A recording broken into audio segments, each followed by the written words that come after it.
It starts before you even breathe.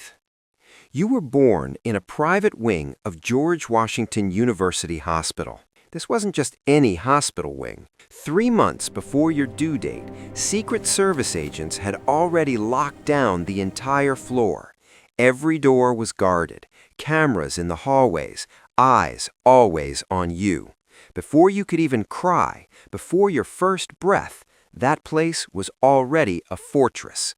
Your parents were waiting for you in a world that would demand more of you than most can imagine. Your father had just won the election when your mother was 6 months pregnant with you.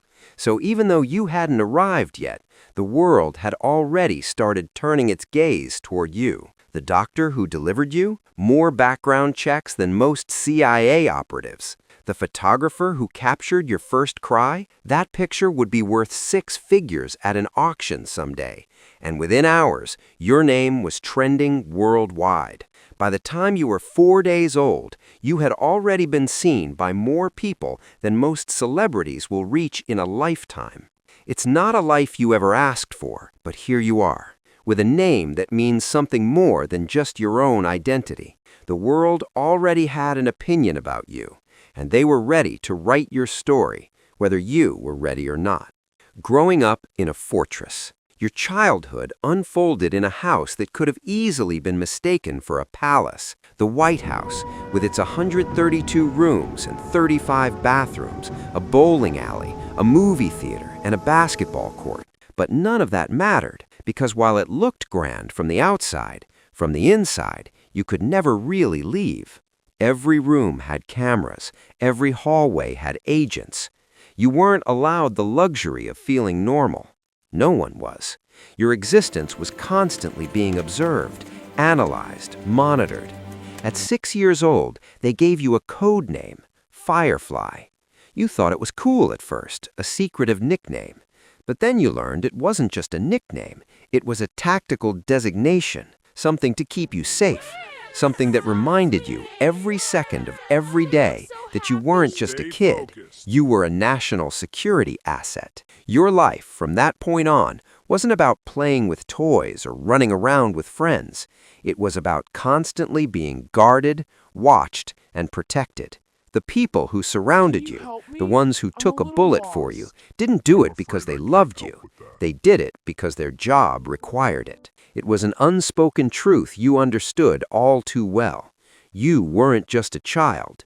You were a responsibility. School, a different world altogether. There was no normal school for you. Option 1 was a private academy in Washington, D.C., a place where your mere presence turned the institution into a fortress. Metal detectors at every door, parents signing NDAs, your classmates' birthday parties required security clearance that took weeks to get. Option 2, tutors came to you. But this meant growing up almost completely in isolation. No real friends, no real social experiences, just lessons, endless lessons, and a small world that could fit inside the walls of your house. Option 3, a prestigious boarding school. But even that wasn't without its own walls. The Secret Service rented out the building next door. The agents watched every interaction you had. There was no escaping it. And no matter which choice your parents made for you, you were always different. Every teacher you encountered was nervous around you. Every parent saw you as either a political opportunity or a potential liability.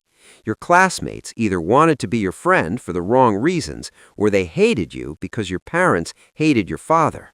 At 8 years old, it hit you. The first real moment you realized you were different. You were at a friend's house, and you casually mentioned something your dad had said at breakfast. 2 hours later, it was a news story. Your friend's parents had recorded the conversation. They didn't mean harm. They were just excited to talk to someone who knew the president. But you learned a crucial lesson that day. Nothing you say is ever private. Not anymore. Growing up under the spotlight. At 10, things started to change. Not because you were a prodigy, but because your dad needed someone cute and short to stand next to him at state dinners. Foreign leaders came, and there you were, A tie so tight it made it hard to breathe, your smile carefully rehearsed, shaking hands with people who controlled nuclear arsenals. Your friends were playing video games, and here you were learning which fork to use so you didn't embarrass the entire Western world. Your father called it an education. You called it unpaid labor. At 13, you discovered Twitter. Your dad had just made a political decision, and for some reason you thought it would be a good idea to search your family name.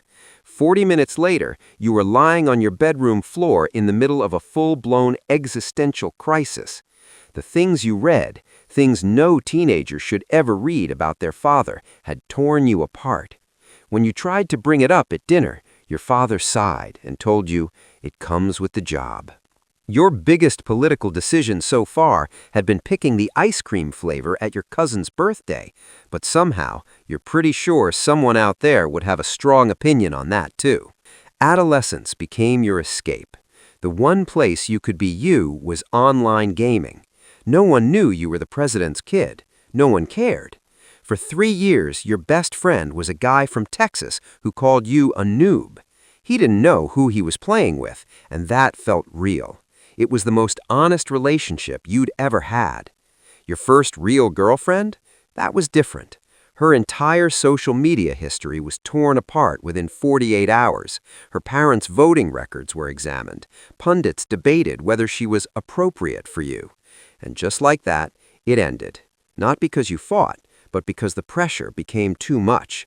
The media wouldn't let her breathe. And that's when you learned the hardest truth. Whoever gets close to you inherits your prison. The weight of legacy. By 16, you found yourself at your first state funeral. You stood in Arlington National Cemetery, watching as a flag was folded and handed to a widow.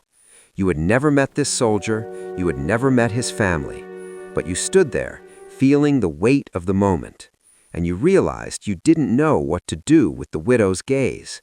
Her eyes met yours, and you could see the pain, the loss, and the weight of a world that had been built around your name. Your father wasn't the president anymore, but that last name still opened doors. It still reserved seats at funerals, and you were there because the former president's family had been invited. Declining was never really an option. College. The same prison, new walls. Everyone told you that college would be different, so you picked a university across the country, thinking distance would bring freedom, but the Secret Service detail followed. Your roommate's background check took 3 months. Professors treated you differently. Some were intimidated. Others went out of their way to prove they weren't giving you special treatment, but in doing so, they gave you special treatment. You made friends, but you knew there was always a distance. You could never truly be yourself. You could never truly have equality with your peers. You were always the former president's child first. Your identity, your life, was already determined for you. And no matter what you did, how you acted, or who you became, it was always overshadowed by that name. The moment of choice. At 22, something strange happened. The Secret Service asked you a question you never thought you'd hear. The formal protection was coming to an end. From now on, it would be optional. For the first time in your life, you were offered the choice to live without it, to step out into the world alone. You stared at the agent for a long time, not knowing how to answer. You had never been without the agents. You had no memory of what it was like to step outside without someone following you, without someone watching every step you took. You had always been protected, always under someone's gaze. So you decided to try it. You rented an apartment, a place where no one would expect to see you, no agents, no cameras. For the first time in your life, you walked into a place and there was no one inside, nothing to hide behind, just you, sitting on the floor because you didn't even have furniture yet. You waited for something to happen, but nothing happened. And then it hit you.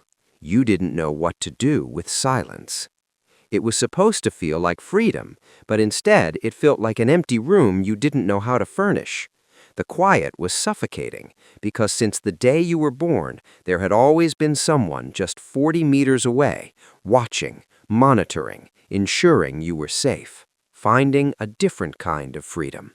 At 30, you met someone who didn't need an explanation. She was a senator's daughter. She understood what it meant to share your father with the country. You fell in love, slowly, carefully, the way you had learned to do everything.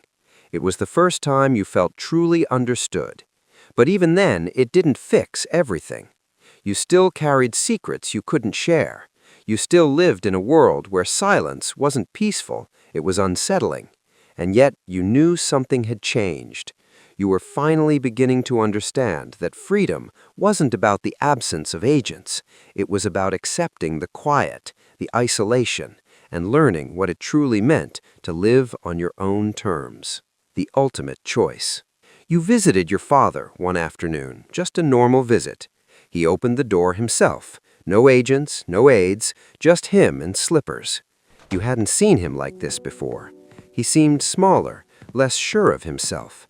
The house was quieter than the White House had ever been. You shared a coffee in the kitchen, and he asked about your life in the same careful tone he used with heads of state. But you realized then he didn't know another way.